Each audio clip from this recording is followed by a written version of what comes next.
Hello, this is a video on how to play Scorpion Solitaire. Bear with me here because Scorpion Solitaire is very hard. It's one of the hardest solitaire games out there, second probably only to Canfield Solitaire. And so in Scorpion, let's just get right into it. You have three different piles. You have the tail of the Scorpion, that's the deck of three cards in the upper left corner. You have the body of the scorpion, that's the 7 piles on the main table, and then you have the head of the scorpion, and that will be your 4 piles that you make in the upper right corner.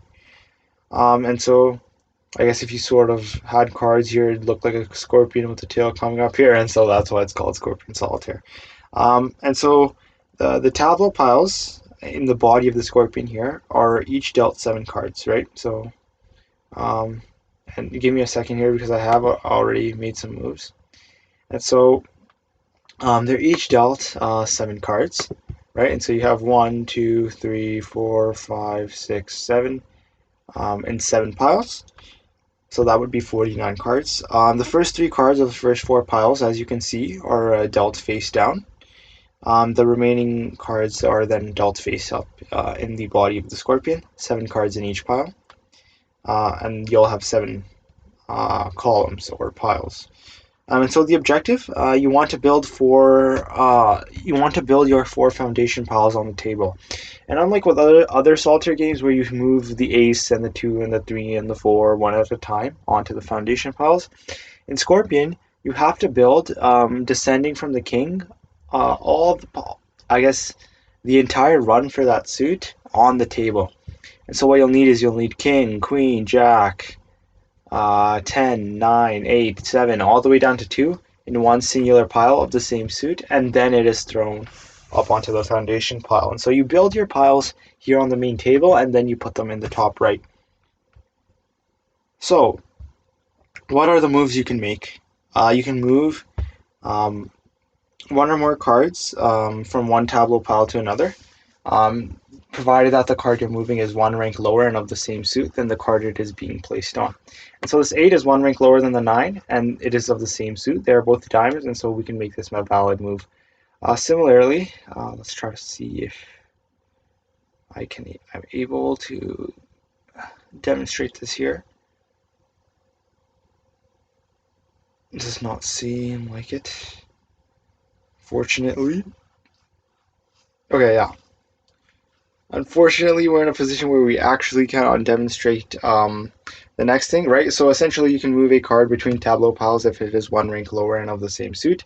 You can also move an entire pile. And so if I had the 2 of clovers here, what I could do is I could take that 2 of clovers and then actually, I'll demonstrate it with the 7 of clovers. 7 is 1 rank lower than 8. So what I can do is I can take the 7 of clovers and move this entire pile. So not only can you move singular cards, you can also move entire piles. What else can you do?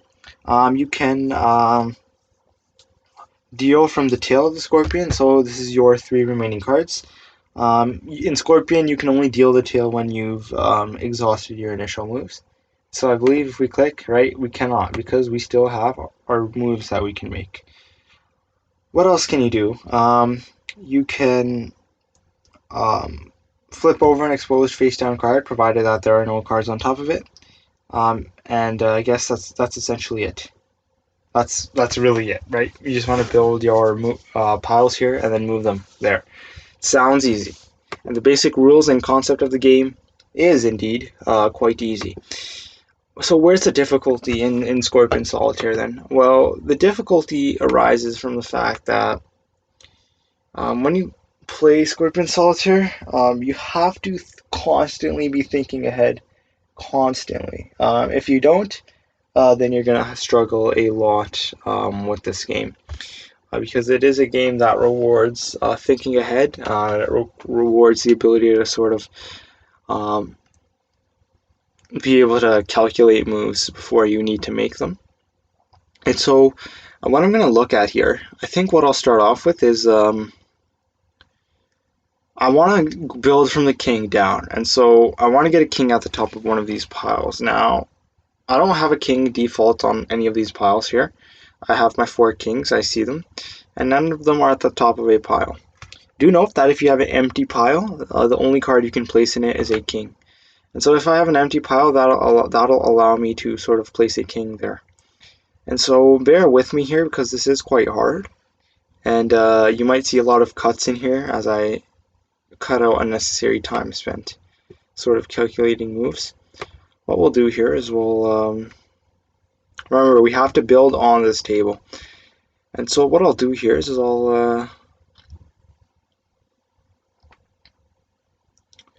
I'll build this 8 there. And I want to try to get rid of this 3. If I can get rid of that 5, I can get rid of this 3. But I can't get rid of that 5 unless I get this 7. Okay.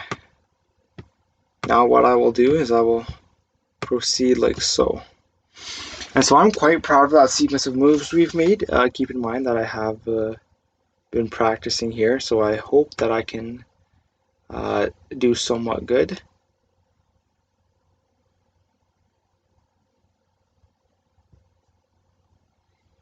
And so we have our 9. Now we just need our 10 of diamonds, right? And we don't see that here. And so we can't do anything with this run that we have so far. We have our king of diamonds here. What I'd like to do is I would like to take this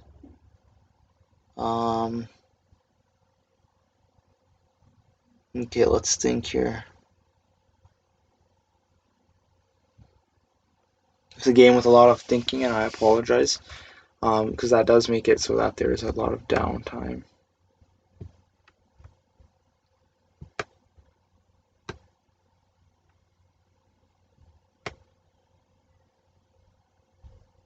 Okay. What we're gonna do here is we're gonna go like so, like so. Now we need to, well, we can't. We need the Queen of Hearts on the King of Hearts. King of Hearts is right there, and so what I'll need to do is I'll need to find the 2 of Hearts here to make a plausible move. And so I need this 10 of Clubs exposed, and to do that, I will need, okay. It doesn't seem like we're actually getting anywhere, I apologize. But I'm trying, and I'm just very, well, let's say I'm not the best. Okay, so here's what we'll do. I'm going to pause the recording here, and hopefully when I make some progress, I'll be back, and I can sort of talk about that. But I think you get the gist of it, right? I use move cards in between tableau piles. You take these 3 cards when you have no more moves left here. And so it seems like we have no more legal moves left there, and so I was able to take the 3 cards from the up pile. And you just want to build from king all the way down in the same suit. You can move a singular card or an entire pile, provided that it is of the same suit and 1 rank lower. So what I'll do here is I'll actually move that ace there. That frees up this 4. So what that allows me to do is now I've got to try to find the 3 of spades. The 3 of spades is up there. So where's the 4 of diamonds? Well, the 4 of diamonds is nowhere to be seen. So what we'll do here is okay, yeah. So we're getting nowhere, and I'll just pause. But I think I've explained the basic rules of the game, and so I'll pause. I'll play a lot. I'll play for about an hour or more. And if I find a breakthrough, then I will add it to this recording. Otherwise, we will end it here. And so we're back here, and I just wanted to talk about one more thing. What do you want to avoid in Scorpion? You want to avoid what are called deadlocks. Deadlocks are where cards of the same suit are prevented from being stacked on each other.